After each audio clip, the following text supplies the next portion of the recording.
माँ के कमरे से जोर जोर से चिल्लाने की आवाज़ सुनकर अपूर्वा ने किताबें टेबल पर एक किनारे खिसकाई और माँ के कमरे की ओर बढ़ गई। कमरे में जाकर देखा तो माँ कसकर अपने होंठ भींचे और आंखें बंद किए पलंग पर बैठी थी और आया हाथ में मग लिए उनसे कुल्ला करने के लिए कह रही थी। अपूर्वा के पैरों की आहट पाकर माँ ने धीरे से अपनी आंखें खोली और फिर आंखें बंद करके ऐसे बैठ गई जैसे कुछ देखा ही ना हो। अपूर्वा को देखते ही आया दुखी स्वर में बोली, देखिए ना दीदी, मांझी कितना परेशान कर रही है।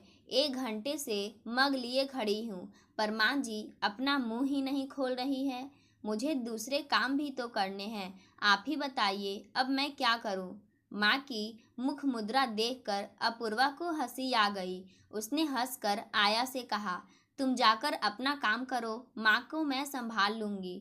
और यह कहते कहते अपूर्वा ने मग आया के हाथ से लेकर माँ के मुंह के सामने लगाकर माँ से कुल्ला करने के लिए कहा, पर माँ छोटे बच्चे के समान मुंह बंद किए ही बैठी रही।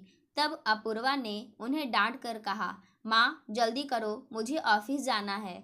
अपूर्वा की बात सुनकर माँ ने शैतान बच्चे की तरह धीरे से अपनी आधी आंखें खोली और मुंह घुमाकर बैठ गई। परेशान अपूर्वा बार बार घड़ी देख रही थी। आज उसके ऑफिस में उसकी एक ज़रूरी मीटिंग थी, इसलिए उसका टाइम पर ऑफिस पहुंचना बहुत ज़रूरी था। पर माँ तो कुछ भी समझना ही नहीं चाहती थी। थक हार कर अपूर्वा ने उनके दोनों गाल प्यार से थपथपाकर जोर से कहा, माँ मेरे पास इतना समय नहीं है कि तुम्हारे नखरे उठाती रहूं। अब जल्दी से मुंह खोलो और कुल्ला करो। अपूर्वा की बात सुनकर इस बार जब माँ ने कुल्ला करने के लिए चुपचाप मुंह में पानी भरा तो अपूर्वा ने चैन की सांस ली। थोड़ी देर तक अपूर्वा इंतजार करती रही कि माँ कुल्ला करके पानी मग में डाल देगी, पर जब माँ फिर से मुंह बंद करके बैठ गई तो अपूर्वा के गुस्से का ठिकाना ना रहा। गुस्से में अपूर्वा ने माँ को झकझोर कर कहा, माँ क्या कर रही हो? मैं तो थक गई हूँ तुम्हारे नखरे सहते सहते। अपूर्वा की बात अभी पूरी भी नहीं हुई थी कि माँ ने थुर्र करके अपने मुंह का पूरा पानी इस प्रकार बाहर फेंका कि एक बूंद भी मग में ना गिरकर अपूर्वा के मुंह पर और कमरे में फैल गया। यह देखकर अपूर्वा को जोर से रुलाई आ गई। रोते रोते उसने माँ से कहा, क्यों करती हो तुम ऐसा? क्या बिगाड़ा है मैंने तुम्हारा? मैं अभी नहाकर साफ कपड़े पहनकर ऑफिस जाने के लिए तैयार हुई थी और तुमने मेरे कपड़े और कमरा दोनों ही फिर से गंदे कर दिए। तुम दिन में कितनी बार कमरा गंदा करती होगी, कुछ अंदाजा है तुम्हें?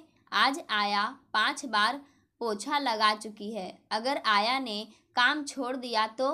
माँ तुम समझती क्यों नहीं? मैं अकेली क्या क्या करूं? कहती हुई अपूर्वा अपनी आंखें पोंछती हुई माँ के कमरे से बाहर चली गई। फिर अपने ही कहे शब्दों पर अपूर्वा चौंक गई।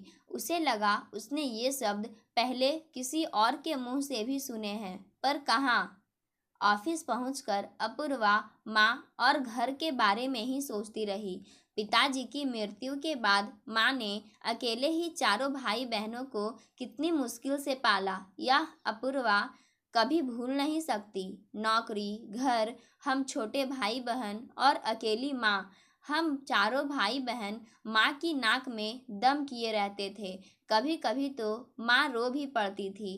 कभी पिताजी को याद करके रोते रोते कहती थी, कहाँ चले गए आप मुझे अकेले छोड़कर? मैं अकेली क्या क्या करूं? अरे माँ ही तो कहती थी मैं अकेली क्या क्या करूं। माँ तो सचमुच अकेली थी। मेरे पास तो काम वाली, आया, कुक सब है, बड़ा सा घर है, रुपया पैसा और सब सुविधाएं मौजूद है, तब भी मैं चिड़चिड़ा जाती हूँ। अब मैं माँ पर अपनी चिढ़ कभी नहीं निकालूंगी। माँ की मेहनत से ही तो मुझे ये सब कुछ मिला है, वरना मैं कहाँ इस लायक थी कि आईआईटी में नौकरी कर पाती। कितनी मेहनत की, कितना समय लगाया मेरे लिए। अभी दिन ही कितने हुए हैं जब छोटी बहन मीतू ने मुझसे कहा था, माँ की वजह से तुम इस मुकाम तक पहुंची हो, वरना हम सभी तो बस किसी तरह जी रहे हैं। हम तो चाह कर भी माँ को कोई सुख नहीं दे सकते। वैसे तुमने बचपन में माँ को कितना परेशान किया है, तुम भूली नहीं होगी। अब माँ इसी जन्म में अपना हिसाब पूरा कर रही है। आज लगता है कि सच ही तो कहती है मेरी बहन। शाम को अपूर्वा माँ की पसंद की मिठाई लेकर घर गई। घर में कोहराम मचा था। आया माँ के कमरे के बाहर बैठी रो रही थी और अंदर कमरे में माँ जोर जोर से चिल्ला रही थी। अपूर्वा को देखते ही आया दौड़कर उसके पास आई और रोते रोते बोली, दीदी अब आप दूसरी आया रख लीजिए, मुझसे आपका काम नहीं हो पाएगा। क्या हुआ? अपूर्वा ने परेशान होकर पूछा। काम छोड़ने की बात क्यों कर रही हो? माँ पहले से ऐसी नहीं थी। तुम बरसों से हमारे यहाँ काम कर रही हो, अच्छी तरह से जानती हो कि माँ कुछ सालों से बच्चों जैसा व्यवहार करने लगी है। अब इस कठिन समय में अगर तुम चली जाओगी तो मैं क्या करूँगी? तुम्हारे सहारे ही तो मैं घर और ऑफिस दोनों संभाल पाती हूँ। अच्छा चलो, मैं तुम्हारे पैसे बढ़ा दूँगी, पर काम मत छोड़ना प्लीज़। मैं माँ को भी समझाऊँगी। अब बताओ, हुआ क्या है? इतनी परेशान क्यों हो? मैंने माँ जी से बार बार कहा कि कपड़े गंदे ना करें, ज़रूरत पड़ने पर मुझे बताएं। सुबह मैंने उनसे बाथरूम चलने के लिए कहा तो उन्होंने मना कर दिया और 2 मिनट बाद ही बिस्तर गंदा कर दिया। मैंने उनकी सफाई के साथ उनसे नहाने के लिए भी कहा तो वे बोली, पानी कमरे में ही ले आओ, मैं कमरे में ही नहाऊंगी। बहुत समझाने पर भी जब माँ जी नहीं मानी तो मैं पानी कमरे में ले आई। वैसे भी अकेले मेरे लिए माँ जी को उठाना मुश्किल था। मैंने सोचा था कि गीले कपड़े से पोंछ दूंगी, फिर खाना खिला दूंगी, पर माँ जी ने तो गुस्से में पैर से पानी की पूरी बाल्टी ही उलट दी और खाने की थाली उठाकर नीचे फेंक दी। मैं तो दिन भर कमरा साफ कर कर के थक जाती हूँ। आया की बात सुनकर अपूर्वा ने माँ के कमरे में पैर रखा तो उसका दिल घबरा गया। पूरे कमरे में पानी ही पानी भरा था। खाने की थाली एक ओर पड़ी थी और कटोरियाँ दूसरी तरफ। रोटी दाल चावल सब जमीन पर फैले थे। माँ मुंह फुलाए बिस्तर पर बैठी थी। अपूर्वा ने माँ के पास जाकर पूछा, क्या हुआ माँ, खाना क्यों नहीं खाया? तुमने कल रात को भी खाना नहीं खाया, इस तरह तो तुम कमज़ोर हो जाओगी। मैं आया का हाथ का खाना नहीं खाऊंगी। आया गंदी है, उसे भगा दो। मुझसे कहती है कि मेरी शिकायत तुमसे करेगी, फिर तुम मुझे डांटोगी। तुम डांटोगी मुझे? माँ ने किसी छोटे बच्चे की तरह भोलेपन से पूछा तो अपूर्वा को हंसी आ गई। उसने माँ के गले में हाथ डालकर प्यार किया और कहा, मैं अपनी प्यारी माँ को अपने हाथों से खाना खिलाऊंगी। बोलो क्या खाओगी? मिठाई दोगी? माँ ने आशंकित होकर कहा, मिठाई? पर मिठाई तो खाना खाने के बाद खाते हैं। पहले खाना खा लो फिर मिठाई खा लेना। नहीं, पहले मिठाई दो। नहीं, पहले खाना फिर मिठाई। अपूर्वा ने माँ की नकल उतार कर कहा तो माँ ताली बजाकर खूब हंसी और बोली, बुद्धू बना रही हो? खाना खा लूँगी तो मिठाई नहीं दोगी, पहले मिठाई लाओ। अपूर्वा ने मिठाई लाकर सामने रख दी तो माँ खुश होकर बोली, पहले एक पीस मिठाई फिर खाना। अच्छा ठीक है, लड्डू लोगी या रसगुल्ला?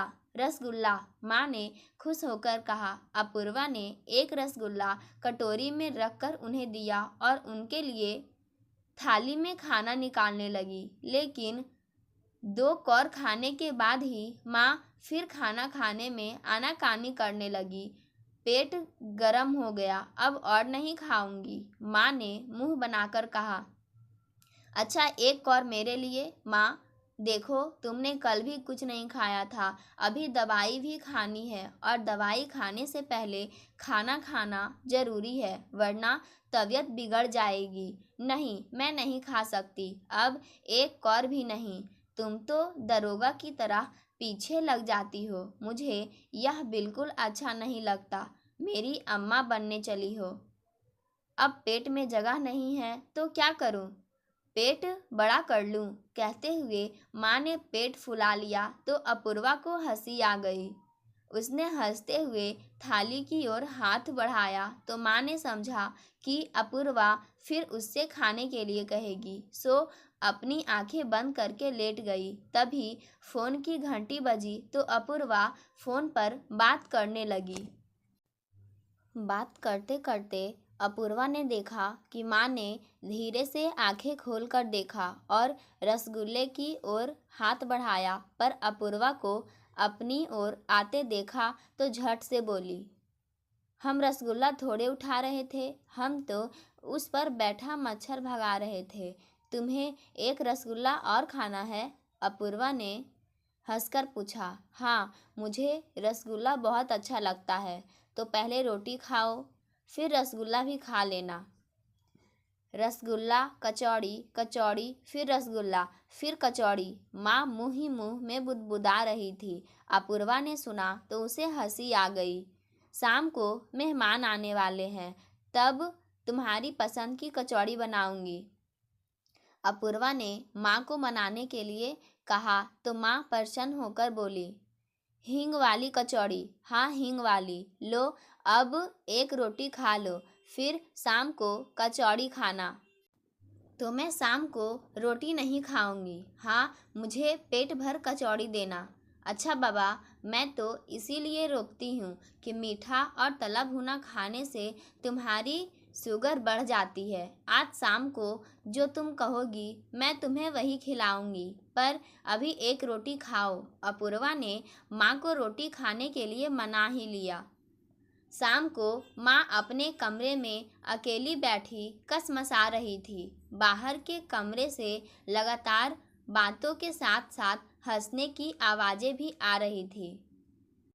क्या करूं? अपूर्वा को बुलाने के लिए आवाज़ दूं क्या? नहीं नहीं, अपूर्वा गुस्सा करेगी। तो फिर मन भी तो नहीं लग रहा है, मैं भी उसी कमरे में चली जाऊं तो? ये मेहमान भी चले क्यों नहीं जाते? 2 घंटे से चिपके हैं, अभी ना जाने कितनी देर तक जमे रहेंगे। मैं पूरे दिन अपूर्वा का इंतज़ार करती हूँ कि शाम को अपूर्वा के साथ बातें करूँगी, वरना इस कमरे में अकेले पड़े पड़े कितना जी घबराता है। किसी को क्या पता अचानक माँ के कमरे से हाय मर गई। हे प्रकृति, तू मुझे उठा क्यों नहीं लेती? की आवाज़ आने लगी तो सबका ध्यान माँ के कमरे की ओर गया। सब दौड़ते हुए कमरे में पहुँचे तो देखा माँ अपने बिस्तर पर पड़ी कराह रही थी। अपूर्वा ने माँ से पूछा, क्या हुआ माँ, कराह क्यों रही हो? मेरा पेट गर्म हो रहा है, देखो, और गर्म होता जा रहा है, गर्मी बढ़ती जा रही है। खड़ी खड़ी क्या कर रही हो? मेरे पेट की आग से पूरा घर जल जाएगा, सब जल जाएंगे।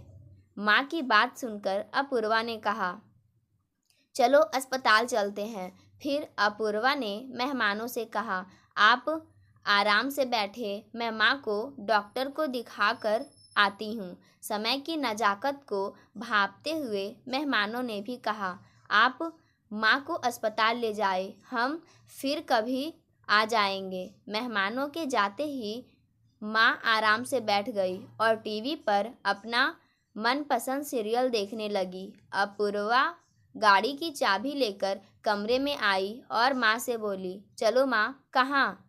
माँ ने हंसकर पूछा, कहाँ? अस्पताल और कहाँ? अभी थोड़ी देर पहले तो तुम तड़प रही थी। अपूर्वा ने अपना पर्स उठाकर कहा, हाँ, पर अब नहीं जाऊंगी। क्यों? अब मेरी तबीयत ठीक हो गई, मैं अस्पताल नहीं जाऊंगी। अरे, फिर से पेट गर्म हो गया तो आधी रात को जाना पड़ेगा। नहीं, नहीं जाना पड़ेगा, माँ ने आराम से कहा। क्यों? क्योंकि मुझे कुछ हुआ नहीं, मैं तो एकदम ठीक हूँ। तो वह क्या था जो थोड़ी देर पहले हो रहा था? वह तो मेहमानों को भगाने के लिए मैंने नाटक किया था। अच्छा था ना? माँ ने बड़ी मासूमियत से कहा तो अपूर्वा ने अपना सिर पीट लिया। अब वह माँ को क्या बताती कि ये कोई रोज के बैठने वाले मेहमान नहीं थे। इन लोगों को उसने अपनी बेटी के रिश्ते के लिए बुलाया था। पर अब क्या हो सकता है, रोज रोज यही होता था। अपूर्वा ऑफिस में भी घर की ही चिंता में डूबी रहती। पता नहीं माँ ने घर में क्या तबाही मचाई होगी, आया होगी भी या काम छोड़कर भाग गई होगी। घर जाकर जब सब कुछ ठीक देखती तो चैन की सांस लेती। ऑफिस पहुंचने पर अपूर्वा की चिंता में डूबे देखकर उसकी सहेली ने पूछा, क्या कोई परेशानी की बात है जो तुम्हें खाए जा रही है? पता है आज मीटिंग में तुम्हारा ध्यान ही नहीं था। पता नहीं कहाँ और किस सोच में डूबी थी तुम। सबका ध्यान तुम्हारी तरफ लगा था। इस तरह तो तुम्हारी नौकरी चली जाएगी। घर, बच्चे और माँ, सबकी जिम्मेदारी तुम्हारे ऊपर ही तो है। माँ की चिंता ही तो मुझे खाए जा रही है। माँ बिल्कुल बच्चों जैसा व्यवहार करने लगी है। अब बच्चे के लिए तो यह सोचकर सब्र हो जाता है कि थोड़े दिनों की बात है, फिर सब ठीक हो जाएगा। पर माँ के लिए क्या करूँ? गोद ले ले। क्या कहा? फिर से तो कहना। कह तो रही हूँ, माँ को गोद ले ले। उससे तेरी चिंता कम हो जाएगी। दिमाग तो खराब नहीं हो गया तेरा? मैं अपनी माँ को गोद ले लूँ? अगर ले भी लूँ तो क्या होगा? हो गया कि माँ की परेशानी तुझे परेशान नहीं करेगी। तूने यह तो सुना ही होगा कि बूढ़े और बच्चे बराबर होते हैं। बुढ़ापा बचपन का दोबारा आना होता है। बुढ़ापे में मनुष्य की आदतें, बात, व्यवहार, जिद सब में बचपना दिखाई देने लगता है। अगर हम उन्हें बच्चा समझकर ही ले तो उनकी हरकतों पर गुस्से की जगह प्यार आने लगेगा और घर का माहौल भी अच्छा हो जाएगा। अब हम उनसे तो यह उम्मीद नहीं कर सकते हैं कि वे बदल जाए। बदलना तो हमें पड़ेगा। तू अपने मन में यह मान ले कि अब वे तेरी बच्ची है और तुझे उनका वैसे ही ध्यान रखना है जैसे कभी वे तुम्हारा रखती थी। जब भी तुम्हें उनकी कोई बात बुरी लगे, तुम अपने बचपन की कोई ऐसी घटना याद करना और उस घटना पर माँ की प्रतिक्रिया भी। मुझे यकीन है कि तेरा गुस्सा कम हो जाएगा। यार, अब हमारी बारी है कुछ करने की। अपनी सहेली की कही बात अपूर्वा के दिमाग में अच्छी तरह बैठ चुकी थी। मम्मी, अकेली बैठी बैठी हंस क्यों रही हो? अपूर्वा कमरे में अकेली बैठी हंस रही थी। तभी उसकी बेटी रीतू ने पूछा, मैं अपने बचपन को याद कर रही थी। पता है, मैं माँ को बहुत तंग करती थी। एक बार मेरी घड़ी खराब हो गई तो मैं अड़ गई कि जब तक घड़ी नहीं आएगी मैं स्कूल नहीं जाऊंगी। छोटे से उस शहर में घड़ी की कोई अच्छी दुकान भी नहीं थी। तब माँ पास के शहर जाकर मेरे लिए नई घड़ी लाई थी। बहुत प्यार करती है माँ मुझे। अच्छा, तो तुम उन पर गुस्सा क्यों करती हो? रीतू ने पूछा। वह तो उनकी परेशानी देखकर गुस्सा आ जाता है, पर अब मैं गुस्सा नहीं करूँगी। क्यों? अब ऐसा क्या हो गया? तुम्हें क्या पता, जब मेरी शादी के बाद तुम्हारे दादा दादी मुझे बहुत तंग करने लगे थे और तुम्हारे पापा भी उन्हीं की भाषा बोलने लगे थे, तब माँ मुझे वहाँ से अपने पास ले आई। मैं तो उस दुख से कभी उबर ही ना पाती अगर माँ मुझे सहारा ना देती। अदालतों के चक्कर लगा लगाकर अपने जेवर बेचकर उन्होंने तुम्हारे पापा से ना सिर्फ तलाक दिलवाया, मुझे नौकरी के लिए प्रेरित भी किया था। आज मैं जो भी हूँ यह उन्हीं की मेहनत का फल है। अब मेहनत करने की बारी मेरी है। अब मैंने उन्हें गोद ले लिया है। अब मैं उनकी माँ हूँ और वे मेरी प्यारी सी बच्ची। मैं उनकी हर बचकानी हरकत का आनंद लूँगी, वैसे ही जैसे जब तुम छोटी थी तो तुम्हारी शैतानियों बचकानी बातों पर मैं खुश होती थी। अब यह समय माँ के बचपन का पुनर्आगमन ही तो है। आओ हम सब मिलकर माँ की शैतानियों का आनंद उठाए। चलो चलो चलो, माँ के कमरे में मस्ती करेंगे सब माँ के साथ। नानी उठो, हम आपके साथ मस्ती करने आए हैं, रितु ने कमरे के बाहर से ही चिल्लाकर कहा।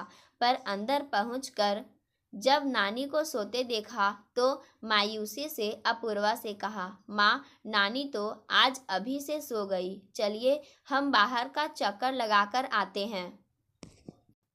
अभी अपूर्वा कमरे के दरवाजे तक ही पहुंची थी कि ऐसी आवाज आने लगी जैसे कोई कुछ खा रहा हो। अपूर्वा तुरंत मुड़ी और उसने माँ की चादर खींच दी।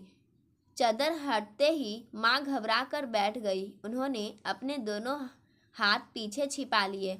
दिखाओ माँ, तुम्हारे हाथ में क्या है? क्या छिपा रही हो? मुझे दिखाओ। कहते हुए अपूर्वा ने माँ के दोनों हाथ पकड़कर सामने कर लिए तो देखा माँ के हाथों में अध खाए मीठे बिस्कुट थे। अगर कोई और दिन होता तो अपूर्वा जोर से चिल्लाकर पूरा घर सिर पर उठा लेती, शुगर बढ़ जाने की चिंता करती। पर आज उसे याद आया अपना बचपन, जब वह माँ के सोने के बाद दोपहर में फ्रिज से निकालकर स्टोर में छिप कर आइसक्रीम खाती थी। बस यह याद आते ही उसे हंसी आ गई। उसे आज माँ छोटी बच्ची सी लगी और उसने माँ को प्यार से गले लगा लिया। पाठकों, आज की कहानी यहीं समाप्त होती है। धन्यवाद।